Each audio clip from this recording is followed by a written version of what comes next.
Hi friends, குக்ராமமாக இருந்த நம்ம channel ஒரே வீடியோவில் மாஸ்டர் ஆஃப் சமையலாக மாறிடுச்சு. அதுக்கு காரணம் வேறு எதுவும் இல்லை ஃப்ரெண்ட்ஸ், குக்ராமம்ன்ற பேரில் நிறைய சேனல்ஸ் இருக்குது. அதுதான் இப்போ உங்களை எல்லாத்தையும் மாஸ்டர் ஆஃப் சமையலாக மாற்றுறது தான் நம்ம சேனலோடைய நோக்கம். வாங்க, கடையில் வாங்குற மாதிரியே பக்காவான பக்கோடா எப்படி செய்கிறதுன்னு இப்போ பார்க்கலாம். ஃபஸ்ட்டு 1 கப் கடலை மாவு, 1/4 கப் அரிசி மாவு, 2 கப் நறுக்குன வெங்காயம், 2 ஸ்பூன் சோம்பு, 5 பல் பூண்டு நசுக்குனது தோலோட, 1 ஸ்பூன் கரம் மசாலா, உப்பு தேவையான அளவு, 1 சிட்டிகை ஆப்ப சோடா, எண்ணெய் ஒரு கப்பில் எடுத்துக்கோங்க, ஒரு 5 ஸ்பூன் தேவைப்படும்.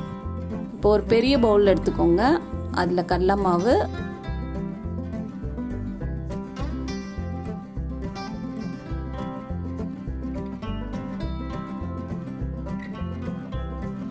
அரிசி மாவு,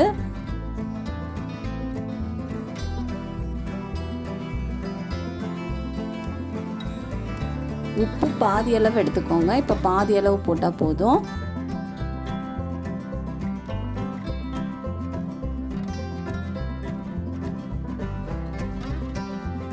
அப்புறம் ஆப்ப சோடா எல்லாத்தையும் கலந்து நல்லா மிக்ஸ் பண்ணிக்கோங்க. இன்னொரு பெரிய பவுல் எடுத்துக்கோங்க. எடுத்துட்டு நறுக்குன வெங்காயத்தை அதில் போட்டுக்கோங்க.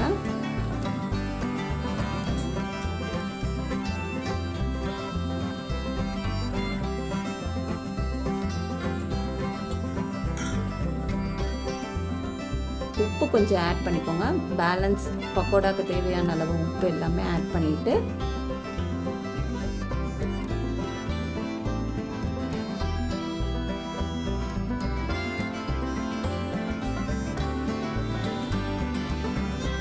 கரம் மசாலா தூள்,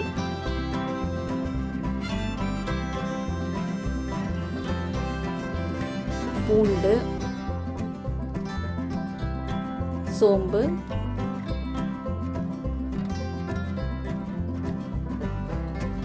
எல்லாத்தையும் ஆட் பண்ணி நல்லா மிக்ஸ் பண்ணிக்கோங்க.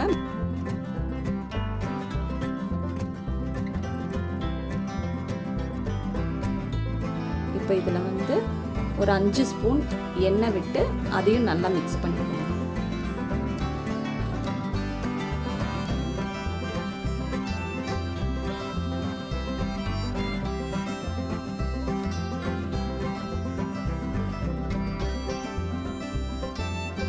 இப்போ வந்து இந்த வெங்காயம் நம்ம எல்லாம் மிக்ஸ் பண்ணதுக்கு அப்புறமா இந்த மாதிரி ஈரப்பதமாக இந்த மாதிரி வரும்.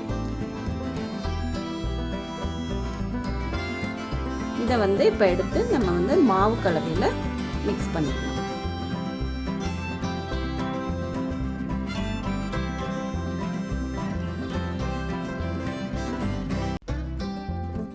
நம்ம தண்ணி எதுவும் மிக்ஸ் பண்ண வேண்டாம்.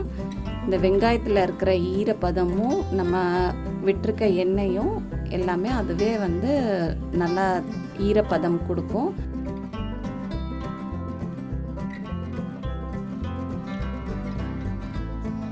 இப்போ வந்து இந்த வெங்காயம் ஃபுல்லாக எல்லாம் மாவோட மிக்ஸ் பண்ணி அந்த வெங்காயத்துக்கு மேலேயே வந்து அந்த மாவு வந்து ஒரு லேயராக ஃபார்ம் ஆகிருக்கு. இப்போ இந்த பதம் தான் வந்து நம்ம பக்கோடா செய்கிறதுக்கான கரெக்டான பதம். பக்கோடாவை பொறுத்த வரைக்கும் மாவெல்லாம் ஒரு மேட்ரே இல்லைங்க. அந்த பக்கோடாவை எண்ணெயில் எப்படி போட்டு எடுக்கிறோங்கிறதுல தான் டெக்னிக்கே இருக்குது. இப்படி போண்டா மாதிரி போட்டு எடுத்திங்கன்னா உள்ளே வேகாமல் கொழுக்கட்டை மாதிரி தான் வரும்.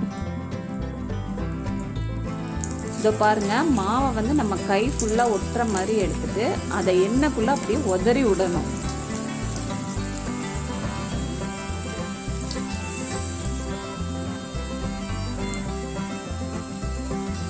இப்படி கொஞ்சம் நெஞ்சம் மீதி இருக்கிறதையும் நல்லா உதறிடுங்க. நல்லா சிம்மில் வச்சு ப்ரௌன் கலரில் ஆகிற வரைக்கும் வேக விட்டிங்கன்னா கடையில் வாங்குற மாதிரியான பக்கோடாவை உங்கள் கடாயிலேயே பார்க்க முடியும்.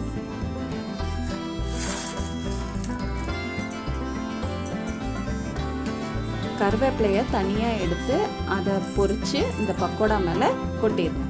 இங்கே பாருங்கள், இப்போ வந்து நம்ம பக்கோடா கடையில் வாங்குற மாதிரி நல்லா கிறிஸ்பியாக மொறுன்னு ரெடி ஆகிடுச்சு. இப்போ அதில் வந்து 1-2 மொத்தமாக விழுந்திருந்தா கூட அதையும் நீங்கள் வந்து உடச்சி பார்த்தீங்கன்னா அதுவும் நல்லா ஃபுல்லாக உள்ளெல்லாம் வந்து மொறுப்பாக தான் இருக்கும். எதுவுமே உள்ளெல்லாம் வேகாமல் கொழுக்கட்டை மாதிரி அந்த மாதிரி எதுவுமே இருக்காது. கருவேப்பிலையை வந்து நம்ம ஏன் வந்து தனியாக பொரிச்சு எடுத்து அது மேலே போடுறோம் அப்படின்னு உங்களுக்கு வந்து டவுட் வரலாம். மாவோடே நம்ம மிக்ஸ் பண்ணி அதை போட்டோம் அப்படின்னா அது சில நேரம் வேகாமல் அந்த மாதிரி இருக்கலாம். இது வந்து நல்லா மொறுப்பாக இருக்கும். தூள் பக்கோடா லாஸ்ட்டில் கடையில் வாங்குற மாதிரி இருக்கும். அதை வந்து நம்ம இந்த கருவேப்பிலையோட சேர்த்து சாப்பிடும்போது அதோட டேஸ்ட்டே வேறு லெவலில் இருக்கும். இப்போ நம்ம செஞ்சுருக்க இந்த டேஸ்டியான பக்கோடாவை நம்ம வீட்டு பக்கத்தில் இருக்க பசங்கள்கிட்ட கொடுத்து டேஸ்ட் எப்படி இருக்குன்னு கேட்கலாம்.